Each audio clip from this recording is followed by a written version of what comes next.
A gente já começou a ver aí as ações do governo para auxiliar essas pessoas. É claro que a gente está falando de muita gente em um período muito rápido, então é preciso ajudar de uma maneira urgente as pessoas que estão sendo desabrigadas. Uma das iniciativas do governo é, primeiro, adiantar o pagamento do Bolsa Família para as pessoas dessas cidades em específico, as cidades que estão em estado de emergência declarado.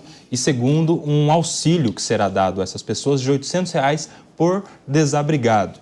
Esse valor você acha que é correspondente à necessidade dessas pessoas ou, diante do cenário, é um valor considerado razoável neste primeiro momento? Olha, a princípio me parece um valor muito pequeno, principalmente por uma questão de desalojamento, pessoas que estão perdendo suas residências.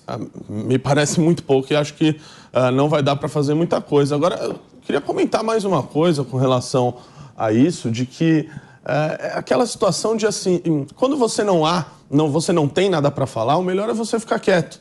E parece que algumas pessoas no governo federal acho que nunca ouviram esse conselho. Então, eu vou dar este conselho à ministra Aniele Franco para, quando você não tiver nada a agregar, quando você não tiver nada para falar, fique quieta, né? Ela fez um tweet dizendo o seguinte: estarei tentando encontrar os ministros responsáveis para conversar sobre a situação do Rio de Janeiro. Né? Ou seja, ela não pode fazer nada, até porque ela é ministra de um ministério que de ações práticas não tem nenhuma. Um ministério que também não tem orçamento para fazer nada. Ela só está lá para ficar fazendo essa pauta identitária reverberar. E aí me passa o absurdo de dizer que a crise no Rio de Janeiro é causada pelo racismo ambiental.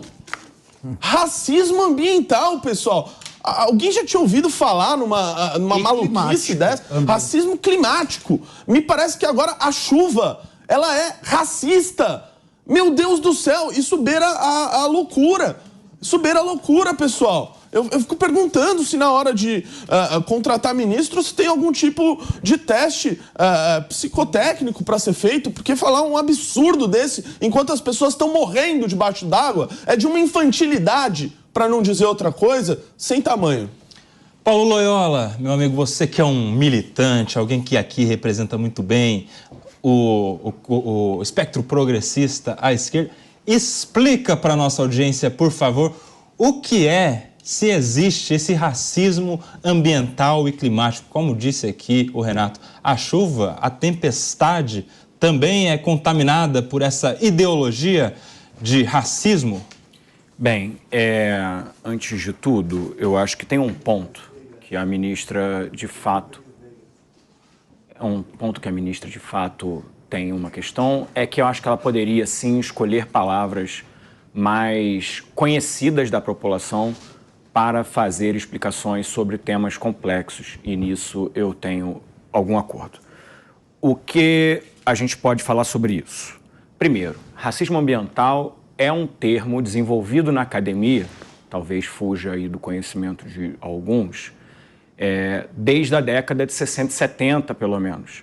A gente tem, se você jogar lá no Google, na parte do Google Scholar, que são as citações acadêmicas, a gente tem mais de 100 mil citações relacionadas ao que seria o racismo ambiental. Ou seja, não é que seja um termo inexistente. Ou seja, a gente ainda está pagando. Deixa só eu concluir o raciocínio aqui. Em inglês, você vai achar mais de 1.330.000 citações a racismo ambiental na língua inglesa. Ou seja, é algo, sim, que a academia se debruça, é algo que a academia desenvolve, é algo que a academia e os estudiosos brasileiros e mundiais entendem que é uma questão. E por que é uma questão, Kobayashi? Quais são os pontos centrais desta argumentação? E depois a ministra, inclusive, fez um vídeo no seu Instagram que eu recomendo assistir para quem quiser entender um pouco melhor o que ela disse. Primeiro, a ideia central nessa questão do racismo climático é que os mais pobres e mais vulneráveis, que no caso da população brasileira são também majoritariamente negros, então só para a gente ter uma noção, no Rio de Janeiro quem mais foi impactado pelas chuvas não foi a capital, foi a Baixada. Na Baixada Fluminense, nós temos 69% de pessoas negras. Então, o conceito, o termo, vai nessa direção, de mostrar que existe um desequilíbrio, inclusive, entre quem causa a poluição e quem sofre com as consequências dessa poluição. Por exemplo, se a gente pegar 1% mais rico do mundo, eles vão emitir tanto quanto carbono, quanto os 66% mais pobres, todos juntos somados. Esse desequilíbrio é indicar que existe um impacto maior sobre mais vulneráveis, que no caso brasileiro tratam-se de negros. Repito, a população da Baixada Fluminense no Rio de Janeiro, que é a população mais afetada neste processo, tem 69% da sua população de população negra. E aí é um pouco deste processo que está em torno da questão do racismo ambiental, que, repito, é um conceito acadêmico que é dito desde a década de 60, de 70, que vem de todas as áreas aí do estudo ambiental, da ciência social, da área de meio ambiente, academicamente falando. Então, tem muita gente estudando o termo, produzindo sobre o termo. Não acho que não caiba discussão sobre o termo, não estou fechando questão sobre o termo. Estou aqui explicando o que está por trás do termo e estou dizendo que, mesmo que alguns colegas na mesa não conheçam, não tenham se dado ao trabalho de pesquisar sobre esse tema e saber que há hoje uma linha de pesquisa relacionada a isso, acho importante a gente pesquisar sobre o processo de desigualdade e como ele impacta muito mais a periferia do que o centro, como ele impacta muito mais o pobre do que o rico. Porque o que vai acontecer no bairro dos Jardins é um telhado quebrar. O que vai acontecer lá no extremo sul de São Paulo, o que vai acontecer no extremo leste, não é isso. Assim, é gente perdendo casa, é gente que já está muito penalizada por todo o processo e que vai sofrer mais as consequências das questões climáticas e ambientais. Ô, Paulinho, quantos por cento de pessoas negras nessas áreas que você falou? Na Baixada Fluminense, 69%, segundo dados da própria ministra aqui. Mas não parece que são dados tão diferentes do Brasil como um todo. Porque estou aqui com o IBGE e, somando pardos e negros, a gente tem aqui, pardos e pretos, né, que são os negros, a gente tem aqui 55,5%. Então, de 67 para 55. Então, assim, a Baixada... 69 para 55. É 15%. 69, exato. Claro, tem mais. Mas não se distancia muito de um Brasil todo, né? Então, assim, todo lugar a gente vai ter, por essa média nacional, mais negros do que brancos.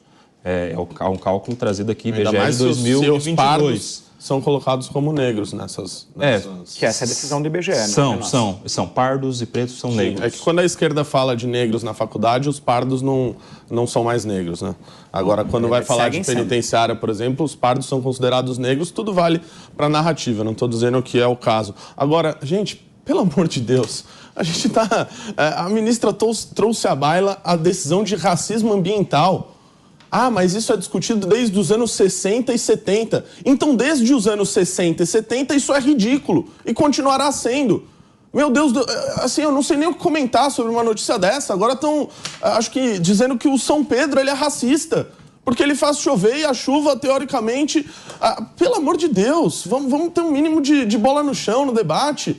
A gente pode discutir aqui a questão da infraestrutura no Rio de Janeiro, de como determinados lugares alagam, outros não. Aí a gente traz a baila de que a chuva, porque, sei lá, talvez a nuvem de chuva seja negra, isso é ruim, isso afeta os negros. Meu Deus do céu, isso vem de uma ministra que há uns meses atrás chegou a dizer que a expressão buraco negro, que é utilizada na astronomia, na ciência, era uma expressão racista. Meu Deus, ela tá vendo racismo em tudo. É justamente uma definição de um autor americano sobre o que é ser da cultura woke, né? O que é ser woke, que é aquela pessoa que é viciada nos assuntos de raça, de gênero, e que coloca isso na frente de qualquer discussão. A gente está discutindo chuva, enchente, gente perdendo a casa, e ela traz à baila esse tipo de discussão. Eu acho um absurdo, Kobayashi. A chapa